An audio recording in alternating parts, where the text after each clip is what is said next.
समुद्र को सागर, पयोधी, उदधी, पारावार, नदीश, जलधि, सिंधु, रत्नाकर, वारिधि आदि नामों से भी पुकारा जाता है। अंग्रेजी में इसे सी कहते और महासागर को ओशन कहते हैं। ब्रह्मांड में धरती धूल का कण भी नहीं। मान लो अगर धरती धूल के कण के बराबर है तो सूर्य संतरे के बराबर होगा। आज भी इस धरती पर 70% से अधिक जल है। धरती के वजन से 10 गुना ज्यादा इस धरती ने जल को वहन कर रखा है। मानव आबादी धरती के मात्र 20 से 25% हिस्से पर रहती है, उसमें भी अधिकतर पर जंगल, रेगिस्तान, पहाड़ और नदियां हैं। इस 20 से 25% हिस्से पर ही रहस्यों के अंबार लगे हुए हैं। ऐसे में समुद्र के 70 से 75% हिस्सों को तो अभी मानव संपूर्ण रूप से देख भी नहीं पाया है। मात्र खारा पानी नहीं, पृथ्वी की सतह के 70% से अधिक क्षेत्र में फैले समुद्र मूलतः खारे पानी का एक सतत निकाय है, अर्थात इसका पानी पीने लायक जरा भी नहीं होता। कुछ देर इसमें नहाने के बाद आपका बदन चिपचिपा हो जाएगा। मनुष्य ज़्यादा समय तक समुद्र के पानी में नहीं रह सकता। हालांकि इसके लिए उसने समुद्री सूट विकसित कर लिए हैं। फिर भी कहना होगा कि कुछ सागर का पानी मात्र खारा ही नहीं है, कहीं कहीं वो मीठा है, लेकिन पीने लायक नहीं। समुद्र की उत्पत्ति कैसे हुई? यह एक बृहत्तर विषय है। इसे एक पेज में समझना या समझाना मुश्किल है, परंतु फिर भी यहाँ संक्षिप्त में हम समझने का प्रयास करते हैं। प्रत्येक समुद्र या सागर के जन्म की गाथा अलग अलग है। धरती के नीचे की टेक्टोनिक प्लेट्स के खसकने के कारण भी यह संभव हुआ। वैज्ञानिकों का अनुमान है कि समुद्र का जन्म आज से लगभग 50 करोड़ से 100 करोड़ वर्षों के बीच हुआ होगा है। दरअसल धरती के विशालकाय गड्ढे पानी से कैसे भर गए यह अनुमान लगाना मुश्किल है। दूसरी ओर इतने विशालकाय गड्ढे कैसे निर्मित हुए ये भी एक बड़ा सवाल है। वैज्ञानिक कहते हैं कि जब पृथ्वी का जन्म हुआ तो वह आग का एक गोला थी। जब पृथ्वी धीरे धीरे ठंडी होने लगी वे उसके चारों तरफ गैस के बादल फैल गए। ठंडे होने पर ये बादल काफ़ी भारी हो गए और उनसे लगातार मूसलाधार वर्षा होने लगी। लाखों साल तक ऐसा होता रहा। पानी से भरे धरती की सतह के ये विशाल गंगे ही बाद में समुद्र कहलाए। इसे इस तरह समझें कि धरती उस गर्म दौर में भी खनिजों के ऑक्साइड और वायुमंडल में धरती से निकली हाइड्रोजन के संयोग से गैस के रूप में पानी पैदा हो गया था, पर वह तरल बन नहीं सकता था। धरती के वायुमंडल के धीरे धीरे ठंडा होने पर इस भाप ने बादलों की शक्ल ली। इसके बाद लंबे समय तक धरती पर मूसलाधार बारिश होती रही। ये पानी भाप बनकर उठता और संघनित कंडेंसड होकर फिर बरसता। ज्वालामुखी फूट रहे थे और धरती की परपटी या क्रस्ट तैयार हो रही थी। धीरे धीरे स्वाभाविक रूप से पानी ने अपनी जगह बनानी शुरू कर दी। पृथ्वी की 70.92% सतह समुद्र से ढकी है।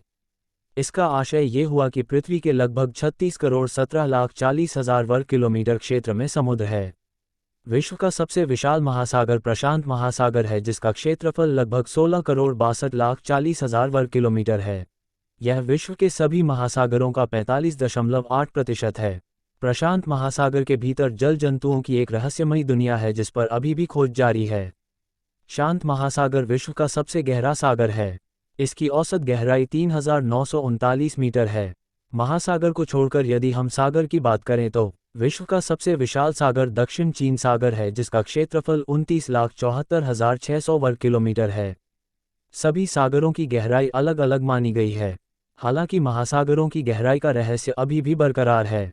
समुद्र की गहराई बेहद ठंडी, अंधेरी होती है और कभी कभी तो ज़्यादा दबाव के कारण यहाँ ऑक्सीजन भी काफ़ी कम हो जाती है। धरती पर जितना दबाव महसूस होता है, समुद्र की गहराइयों में यह 1000 गुना ज़्यादा होता है। इतना ज़्यादा दबाव की बायोकेमिस्ट्री भी यहाँ फेल हो जाए। इस दबाव की सच्चाई ये है कि समुद्र की तलहटी में रहने की 1% से भी कम जगहों का अभी तक पता चला है जहाँ जीव और जंतु रहते हैं। सभी सागरों की गहराई अलग अलग मानी गई है। हालांकि महासागरों की गहराई का रहस्य अभी भी बरकरार है। समुद्र की गहराई बेहद ठंडी, अंधेरी होती है और कभी कभी तो ज़्यादा दबाव के कारण यहाँ ऑक्सीजन भी काफ़ी कम हो जाती है।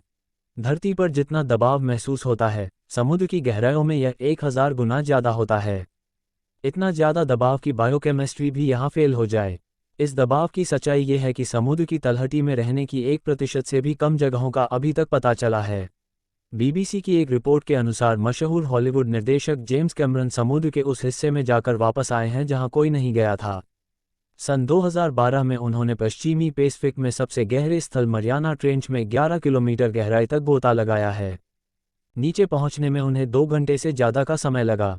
वे डीप सी चैमलेजर नाम की पनडुब्बी में गए थे जिसे ऑस्ट्रेलिया में बनाया गया था। उन्होंने समुद्र तल पर लगभग 3 से ज़्यादा घंटे बिताए। इस तरह का अभियान केवल एक बार 1960 में हुआ था जब 2 लोग इस गहराई में।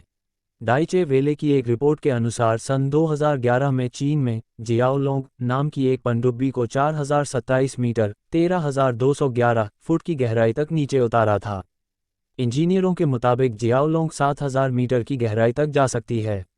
दुनिया के सबसे गहरे समुद्र में जाने का रिकॉर्ड फिलहाल अमेरिका के नाम है। 1960 में अमेरिकी नौसेना की मानव चालित पनडुब्बी मरियाना ट्रेंच 11,000 मीटर की गहराई पर पहुंची। मरियाना ट्रेंच दुनिया की सबसे गहरी जगह है। कुल मिलाकर समुद्र बहुत गहरा होता है। हालांकि इसका तल समतल या एक समान नहीं है, जिसका अर्थ है कि समुद्र में पानी की गहराई भी भिन्न होती है। महासागर की सबसे गहरी जगह 11,034 मीटर 36,201 फीट मापी गई है और यह प्रशांत महासागर की मारियाना ट्रेंच में चैलेंजर डीप नामक स्थान पर है। हैरानी वाली बात यह है कि यह स्तर भी समुद्र का अंतिम स्तर नहीं है, क्योंकि साइंटिस्ट अभी तक समुद्र का सिर्फ 5% का अनुमान लगा पाए हैं, बाकी के 95% अभी भी बाकी है। कहते हैं कि धरती के जिस भाग पर समुद्र नहीं है उसे तोड़कर यदि समुद्र में डाल दिया जाए तो भी जगह खाली रह जाएगी। समुद्र की गहराई को फाथम में मापा जाता है, प्रत्येक का अनुमान 6 फीट है। गहरे समुद्र महासागरों में फाटोमोमीटर का प्रयोग किया जाता है। इकोसाउंडिंग सिस्टम से भी समुद्र की गहराई को नापा जाता है। उल्लेखनीय है कि सूर्य की रोशनी समुद्र में नीचे लगभग 400 मीटर तक जा सकती है।